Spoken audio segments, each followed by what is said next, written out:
Hey, it's Carlos Rodriguez, also known as the Pickleball Preacher.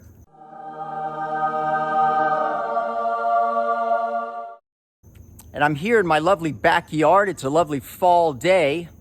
And I want to talk about my recent play in the Dallas tournament and to talk about winning and losing. And I thought the best place to do that would be in the monastery. You're wondering what the monastery is? The monastery is a treehouse that I built several years ago. My property backs up to some woods, and I built this treehouse as an opportunity to just come back here and be in nature. And so every morning I come back here and just spend time praying, spend time with God. For what kind of pickleball preacher would I be if I didn't spend time with God? I would be a lame pickleball preacher. So here we are in the monastery. So just got back from my third PPA tournament in Dallas. Played my first pro tournament 3 months ago in Atlanta, and I won third place. Got a bunch of points, and all of a sudden I was ranked 24th in the world. And then I played Dallas just a little while ago, and I won that tournament, and all of a sudden I was 17th in the world. So thinking pretty highly of myself. And now I was going to Dallas, and I realized if I won this tournament, I could actually break into the top 10. And so I was excited, but I noticed something. In my first match playing, I noticed that I wasn't playing with focus, I wasn't playing with peace, I was playing with anxiety and fear. And I managed to gut out that match. But in my second match, I was playing the number 26 in the world. And I thought to myself, well, I'm 17th, he's number 26, I can beat him. But again, it was the same thing. Anxiety, fear, stiffness, tightness. I ended up losing in three. And he had a great tournament. He went on to beat the 7th in the world and win the tournament. So hats off to him. He was playing great. But I don't feel like I brought my best.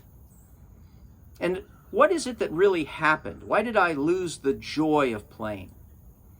It was because I fell into this trap of performance and identity, evaluating who I am based on what I do. See, a couple of months ago, I was nobody in the world, but all of a sudden, I'm 17th in the world. And that's a position I need to defend, I need to fight for, because it says something about me. But the reality is that's just a number, isn't it? It's a figure of what you've done in the past. It doesn't, say anything about how you're going to do in the future, and it most certainly doesn't say anything about you as a person. See, the world we live in the world we live in, it's easy to fall into the performance trap, which is, I am what I do. My value is based on my performance. You know, think about it. When you say hi to someone and they meet you and they ask that question, what do you do? They're really asking the question, who are you? What's your identity? What's your value? Because the world assigns value to us based on our performance, the things that we do. And I fell into that trap of evaluating myself based on a number rather than who I am.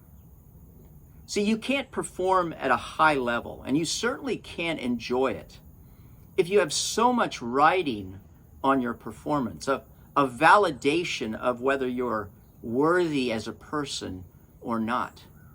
There's no fun and there's no joy in that. So the solution is not to play to validate my identity. Well, how do we not do that?